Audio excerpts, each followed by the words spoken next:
Hello everybody, ഞാൻ captain doctor George Selvaraj, senior consultant orthopaedics,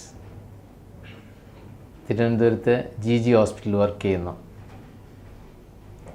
ഇന്ന് നിങ്ങളോട് സംസാരിക്കാൻ ഉദ്ദേശിക്കുന്നത് ടോട്ടൽ നീ റീപ്ലേസ്മെൻറ്റ്, ടോട്ടൽ ഹിപ്പ് റീപ്ലേസ്മെൻറ്റ് ഇവയെ പറ്റിയാണ്. ധാരാളം പേർക്ക് സംശയങ്ങളുണ്ടാകുകയും പലവിധ തെറ്റിദ്ധാരണകളുള്ള വിഷയമാണിത്. ജോയിൻറ്റ് റീപ്ലേസ്മെൻറ്റ് എന്ന് പറയുമ്പം പലരും ഓർത്തിരിക്കുന്നത് മുട്ടിൻ്റെ അസ്ഥികളെല്ലാം വെട്ടിമാറ്റി കളഞ്ഞിട്ട് പകരം എന്തോ വയ്ക്കുകയാണെന്നാണ്. യാഥാർത്ഥ്യം അങ്ങനെയല്ല. ഇതിനു മുമ്പ് ഒരു സാധാരണ മുട്ടെങ്ങനെയാണെന്നൊന്ന് നോക്കാം. സാധാരണ ഒരു നീ ജോയിൻറ്റിൽ പ്രധാനപ്പെട്ട എല്ലുകൾ തുടയെല്ലും താഴെയുള്ള ടിബിയ എന്ന് പറയുന്ന എല്ലും, ചിരട്ട അല്ലെങ്കിൽ പേറ്റല, ഫിബുല എന്ന് പറഞ്ഞൊരു എല്ല്, ഇതൊക്കെയാണ് അസ്ഥികളായിട്ടുള്ളത്.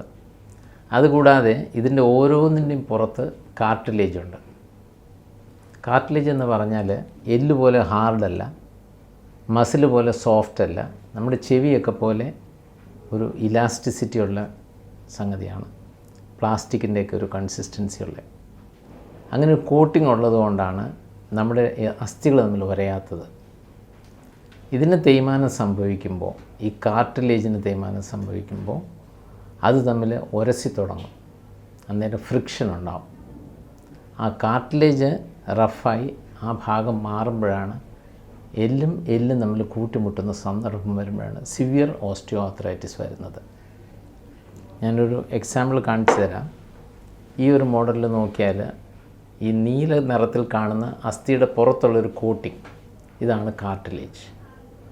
സൈഡിൽ ഉള്ള കയർ പോലത്തെ സ്ട്രക്ചേഴ്സ് എല്ലും തമ്മിൽ ബന്ധിപ്പിക്കുന്നതിനാണ് ലിഗമെൻ്റ് എന്ന് പറയുന്നത്. മസിലുകളുണ്ട്, മസിലിൻ്റെ അറ്റൻ വന്ന് ടെൻഡൻ എന്ന് പറഞ്ഞ് യോജിക്കും. പക്ഷേ പ്രധാനപ്പെട്ട ഒരു ഘടകമാണ് ഈ കാർട്ടിലേജ്. ഈ കാർട്ടിലേജ് ചീത്തയാകുമ്പോൾ അസ്ഥിയും തമ്മിൽ ഉരയാനിട വന്നാൽ അവിടെ ഫ്രിക്ഷൻ വരികയും അവിടെ വേദന വരികയും ചെയ്യുന്നു. മുട്ടിനെ സംബന്ധിച്ചിടത്തോളം പല സ്റ്റേജിലായിട്ട് ഓസ്റ്റിയോ ആർത്രൈറ്റിസ് എന്ന് പറയാം. ഒന്നാമത്തെ സ്റ്റേജിൽ വളരെ കുറച്ച് ഡാമേജേ കാണുള്ളൂ. രണ്ടാമത്തെ സ്റ്റേജിലാകുമ്പോൾ കാർട്ടിലേജിന് കുറച്ചുകൂടി ഡാമേജായി. മൂന്നാമത്തെ സ്റ്റേജിലാകുമ്പോൾ കുറച്ചുകൂടി അധികം ഡാമേജ് വരുന്നു. നാലാമത്തെ സ്റ്റേജിൽ കാർട്ടിലേജ് പൂർണ്ണമായും ഡാമേജ് ആവുന്നു. ഈ നാലാമത്തെ സ്റ്റേജ് വരുമ്പോൾ ഭയങ്കര വേദന വരികയും നടക്കുന്നതെല്ലാം ബുദ്ധിമുട്ടാവുകയും ചെയ്യുന്നു. ആ സ്റ്റേജിലാണ് സാധാരണ നീ റീപ്ലേസ്മെൻറ്റ് നടത്തുന്നത്. ഇതുകൂടാതെ മുട്ടിൽ അസഹ്യമായ വേദന വന്നാൽ ചിലപ്പോൾ ചെയ്യേണ്ടതായിട്ട് വരും. ഒരു വേദന സംഹാരിയായിട്ടോ വേദനയ്ക്കൊരു പരിഹാരമായിട്ടോ ഒരു ആർത്രൈറ്റിസ് വന്നാലോ നീ റീപ്ലേസ്മെൻറ്റ് ചെയ്യേണ്ടതില്ല.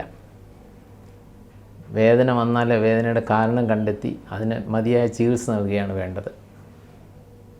വളരെ നാളുകളായിട്ട് റുമറ്റോയ്ഡ് ആർത്രൈറ്റിസോ സോറിയാറ്റിക് ആർത്രൈറ്റിസോ അങ്ങനെ ആർത്രൈറ്റിസ് വന്ന് ഡാമേജ് ആയിട്ടുള്ള കാർട്ടിലേജ് വരുമ്പോൾ, മുട്ടിന് ഭയങ്കര ഡാമേജ് വരുമ്പോൾ, അല്ലെങ്കിൽ പണ്ട് തൊട്ടേ അല്ലെങ്കിൽ ഒത്തിരി നാളുകളായിട്ട് സഫർ ചെയ്യുന്ന ആങ്കിലോസിംഗ് സ്പോണ്ടിലൈറ്റിസ് പോലത്തെ അസുഖം വന്ന് മുട്ടിന് മൂവ്മെൻറ്റ് ഇല്ലാതാകുമ്പോൾ, അല്ലെങ്കിൽ വലിയ ഡിഫോമിറ്റി, കാല് വളഞ്ഞിരിക്കുന്നതുകൊണ്ട് ഭയങ്കരമായിട്ട് വളഞ്ഞിരിക്കുന്നുണ്ട്, ജോയിൻറ്റിനകത്ത് അതുപോലെ ഡാമേജ് വരുമ്പോൾ, ഇങ്ങനെയുള്ള സന്ദർഭങ്ങളിലാണ് നീ റീപ്ലേസ്മെൻറ്റ് നടത്തേണ്ടി വരുന്നത്. ഏറ്റവും കൂടുതൽ നീ റീപ്ലേസ്മെൻറ്റ് ചെയ്യുന്നത് ഓസ്റ്റിയോ ആർത്രൈറ്റിസ്, അതായത് പ്രായമായി നമ്മുടെ തലമുടിയൊക്കെ നരയ്ക്കുന്നത് പോലെ ജോയിൻറ്റിനകത്ത് നര ബാധിക്കുക എന്ന് പറയും. അതാണ് ഓസ്റ്റിയോ ആർത്രൈറ്റിസ്. ഈ കാർട്ടിലേജ് എല്ലാം ഡാമേജായി ഈ ജോയിൻറ്റ് ഉരസുന്ന, ഈ അസ്ഥി തമ്മിൽ ഉരസുന്നതായ സന്ദർഭം വരുമ്പോൾ ആ സമയത്താണ് സാധാരണ നീ റീപ്ലേസ്മെൻറ്റ് ചെയ്യുന്നത്. ഞാൻ നീ റീപ്ലേസ്മെൻറ്റ് ഒരു മോഡൽ കാണിച്ചു തരാം. ഇത് നീയുടെ ഒരു മോഡലാണ്. ഇതിനകത്ത് നീ റീപ്ലേസ്മെൻറ്റ് ചെയ്തിരിക്കുകയാണ്. ഈ ഫീമറിൻ്റെ ഭാഗം ഒരു മെറ്റലിൻ്റെ പ്രോസസ്സ് വെച്ച് റീപ്ലേസ് ചെയ്തിരിക്കുകയാണ്. ടിബിയുടെ മുകൾ ഭാഗത്തൊരു മെറ്റലുണ്ട്, അതിൻ്റെ പുറത്ത് ഒരു ഹൈ ഡെൻസിറ്റി പോളിപ്രോപ്പിലിൻ, ഒരു പ്ലാസ്റ്റിക് പോലത്തെ സാധനം വെച്ചിരിക്കുകയാണ്. അതുകൊണ്ട് ഇത് മൂവ് ചെയ്യുമ്പോൾ ഇപ്പോൾ അസ്ഥിയും തമ്മിൽ ഒരയുന്നില്ല, അതുകൊണ്ട് വേദനയില്ല. ഇതിനകത്ത് മനസ്സിലാക്കേണ്ടത് ഇതിൻ്റെ ഈ സർഫസിൽ മാത്രമേ ഇത് വെച്ചിട്ടുള്ളൂ. അസ്ഥി മുഴുവൻ കട്ട് ചെയ്ത് കളയുകയല്ല, അതേസമയം അതിനൊരു ക്യാപ്പ് പോലെ മുകളിൽ വെച്ചിരിക്കുകയാണ്. ഇതിൻ്റെ മുകൾ ഭാഗത്തും ആ കാർട്ടിലേജ് ഡാമേജായ ഭാഗവും അതിന് അല്പം ബോണും കൂടെ കട്ട് ചെയ്ത് കളഞ്ഞിട്ടേ ഉള്ളൂ. എന്നിട്ട് അത് വളരെ സ്മൂത്തായ ഹൈലി പോളിഷ്ഡ് ആയിട്ടുള്ള സംഗതി വെച്ച് റീപ്ലേസ് ചെയ്തിരിക്കുകയാണ്. ഇത് ഗുണം എന്താണെന്ന് വെച്ചാൽ ഫലപ്രദമായ വിധത്തിൽ വേദനയില്ലാതിരിക്കുകയും എന്നാൽ ബലം കിട്ടുകയും ചെയ്യും, നമുക്ക് നടക്കാൻ സാധിക്കും. ഇതിലൂടെ 1-2 സംഗതിയോട് ഞാൻ പറയാൻ ആഗ്രഹിക്കുകയാണ്. നമ്മൾ ഒത്തിരി കേട്ടിട്ടുള്ളതാണ്, പലരുടെയും നീ റീപ്ലേസ്മെൻറ്റ് ചെയ്തു, അത് കഴിഞ്ഞ് അവർക്ക് നടക്കാൻ പറ്റിയില്ല, അത് കഴിഞ്ഞ് അവർക്ക് വലിയ പ്രയോജനം കിട്ടിയില്ല എന്നൊക്കെ. അതിൻ്റെ സംഗതി ഒന്ന് മനസ്സിലാക്കേണ്ടതുണ്ട്. നമ്മുടെ നാട്ടിൽ പൊതുവേ നമുക്ക് സർജറിയോടൊരു പേടിയുണ്ട്. ഓപ്പറേഷൻ എന്ന് പറഞ്ഞാൽ തന്നെ പേടിയാണ്. അതുകൊണ്ട് ഓപ്പറേഷൻ ചെയ്യാതെ എങ്ങനെയെങ്കിലും ശരിയാക്കണം ഡോക്ടറെ എന്ന് പറഞ്ഞ് പലരുടെ അടുത്ത് പോയി ആയുർവേദവും അലോപ്പതിയും നാട്ടുചികിത്സയും കുറച്ച് ഫിസിയോതെറാപ്പിയും കുറച്ച് അല്ലാത്ത ഇതും അങ്ങനെ പല പല സംഗതികൾ ട്രൈ ചെയ്ത് ആൾക്ക് അസുഖം പല വിധത്തിലുള്ള അസുഖങ്ങൾ വന്ന് തീരെ ഗതിയില്ലാണ്ടാകുമ്പോഴാണ് നീ റീപ്ലേസ്മെൻറ്റ് പോവുക. അപ്പോഴത്തേക്കും പ്രായാധിക്യം വന്നിട്ടുണ്ട്, പ്രഷർ, ഷുഗർ, ഹാർട്ട് ഡിസീസ് തുടങ്ങിയ പല പല അസുഖങ്ങളും, പാർക്കിൻസോണിസം, അങ്ങനെ പല പല അസുഖങ്ങൾ അവർക്ക് ബാധിക്കാൻ സാധ്യതയുണ്ട്. ദീർഘകാലമായി വേദനയുള്ള ആൾ കാലധികം ഉപയോഗിക്കാത്തതുകൊണ്ട് അവരുടെ മസിലെല്ലാം ശോഷിച്ചിരിക്കും. അപ്പോൾ നീ റീപ്ലേസ്മെൻറ്റ് ചെയ്യുമ്പോഴത്തേക്കും അവരുടെ മസിലെല്ലാം ശോഷിച്ച് ചലനശേഷി തീരെ കുറഞ്ഞ ഒരാൾക്കായിരിക്കും പലപ്പോഴും നീ റീപ്ലേസ്മെൻറ്റ് ചെയ്യുന്നത്. ഇതാണ് പറ്റുന്ന അബദ്ധം. ഒരു പഴയ ഒരു വണ്ടി ഓടുന്നില്ല, അതിൻ്റെ എൻജിൻ ശരിയല്ല, സ്റ്റാർട്ടാവുന്നില്ല, അങ്ങനെയുള്ള ഒരു കണ്ടീഷനിലുള്ള വണ്ടിക്ക് 4 പുതിയ ടയർ മേടിച്ചിട്ട് എങ്ങനെയുണ്ടോ അതുപോലെ ഇരിക്കും ഇത്. ടയർ മാത്രം പുതിയതായതുകൊണ്ട് വണ്ടി ഓടില്ല. വണ്ടി ഓടണമെങ്കിൽ അതിൻ്റെ എൻജിനുള്ള കപ്പാസിറ്റി വേണം, അതിന് ഫ്യൂവൽ വേണം. അത് നേരെപാടിന് ഓടുന്ന ഒരു വണ്ടിക്ക് നല്ല ടയർ മേടിച്ച് വെച്ചാൽ കാര്യമുണ്ട്.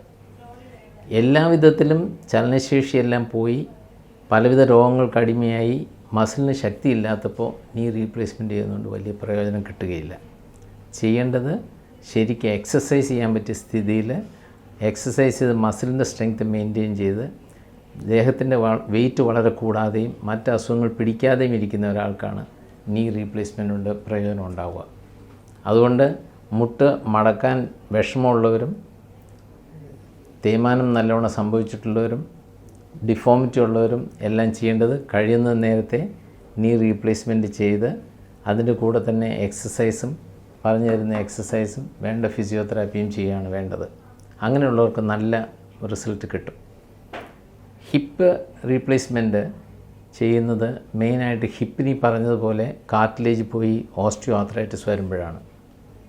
മറ്റൊരു സംഗതി സംഭവിക്കാറുള്ളത് അസ്ഥിയുടെ ബലക്ഷയം കൊണ്ട്, ഓസ്റ്റിയോപോറോസിസ് എന്ന് പറയുന്ന അസ്ഥിയുടെ ബലക്ഷയം കൊണ്ട് വയസ്സായ പലർക്കും ഹിപ്പിൽ ഫ്രാക്ചർ ഉണ്ടാകുന്നുണ്ട്. ഹിപ്പിൻ്റെ ബോണിൻ്റെ തൊട്ട് താഴെ ആ നെക്ക് എന്ന് പറയുന്ന പോർഷനിൽ ഫ്രാക്ചർ ഉണ്ടാകുമ്പോൾ അത് കൂടി പിടിക്കാനായിട്ട് വലിയ പാടാണ്. വയസ്സായ ഒരാൾക്ക് അവിടെ ബ്ലഡ് സപ്ലൈ കുറവായതുകൊണ്ട് അങ്ങനെ ഉണ്ടാകുന്ന ഫ്രാക്ചറുകൾ കൂടി പിടിക്കില്ല. അഥവാ കൂടി പിടിക്കാൻ വളരെയധികം താമസിക്കുന്നത് മാത്രമല്ല, ചിലപ്പോൾ 1.5 മാസം 2 മാസം കഴിയുമ്പോഴാണ് അറിയുന്നത് അതിലോട്ടുള്ള ബ്ലഡ് സപ്ലൈ പോയിട്ടുണ്ടെന്നുള്ളത്. ബ്ലഡ് സപ്ലൈ അങ്ങനെ പോയിട്ടുണ്ടെങ്കിൽ നമുക്ക് ഉടനെ അറിയാൻ പറ്റത്തില്ല, കുറേ നാൾ കഴിഞ്ഞുള്ള സ്ഥിതിയിലേ അറിയാൻ പറ്റുകയുള്ളൂ. അങ്ങനെയുള്ളവർക്ക് 75-80 വയസ്സായവർക്ക് കഴിയുന്ന നേരത്തെ ഹിപ്പ് റീപ്ലേസ്മെൻറ്റ് ചെയ്യുകയാണ് നല്ലത്. ഹിപ്പ് റീപ്ലേസ്മെൻറ്റ് ഉപയോഗിക്കുന്നത് ഒരു മെറ്റലിൻ്റെ ഹെഡാണ് ഉപയോഗിക്കുന്നത്.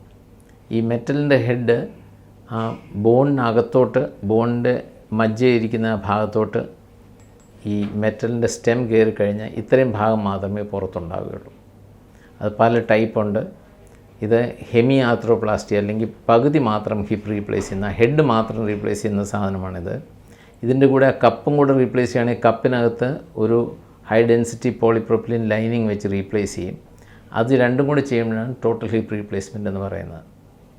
ഈ ഹിപ്പ് റീപ്ലേസ്മെൻറ്റിനും നീ റീപ്ലേസ്മെൻറ്റിനുള്ള വലിയൊരു പ്രയോജനം, നമ്മൾ എല്ല് കൂടി പിടിക്കാൻ വേണ്ടി വെയിറ്റ് ചെയ്യുന്ന 6 to 8 വീക്സ്, 1.5-2 മാസം നമ്മൾ വെയിറ്റ് ചെയ്യേണ്ട കാര്യമില്ല. ആ റീപ്ലേസ് ചെയ്ത ബോണോടുകൂടി, റീപ്ലേസ് ചെയ്ത പ്രോസസ്സോടുകൂടി നമുക്ക് ഉടൻ തന്നെ നടന്നു തുടങ്ങാൻ പറ്റും. ഒരാഴ്ചയ്ക്കുള്ളിൽ നടന്നു തുടങ്ങിയാൽ നമുക്ക് കൂടുതൽ എക്സസൈസ് ചെയ്ത് കുറച്ച് നാൾക്കുള്ളിൽ തന്നെ നോർമൽ ആയിട്ടുള്ള നമ്മുടെ വാക്കിംഗ് പാറ്റേൺ സാധാരണ പോലെ നടക്കാൻ സാധിക്കും. ഈ സർജറിക്ക് സാധാരണ ഹോസ്പിറ്റലിൽ അധികം ദിവസം കിടക്കേണ്ടതില്ല. വളരെ കുറച്ച് ദിവസം മാത്രമേ കിടക്കേണ്ടതുള്ളൂ. നമ്മൾ രോഗിയായിട്ട് ഇരിക്കുന്ന ആൾക്ക് അല്ലെങ്കിൽ ഹാർട്ടിന് അസുഖമുള്ള ആൾക്ക് ചില മരുന്നുകൾക്ക് അഡ്ജസ്റ്റ്മെൻറ്റ് ചെയ്ത് ആ ഓപ്പറേഷൻ്റെ തലേ ദിവസം മാത്രം അഡ്മിറ്റ് ആവുക, അല്ലെങ്കിൽ അന്ന് രാവിലെ അഡ്മിറ്റ് ആവുന്ന കേസസുണ്ട്.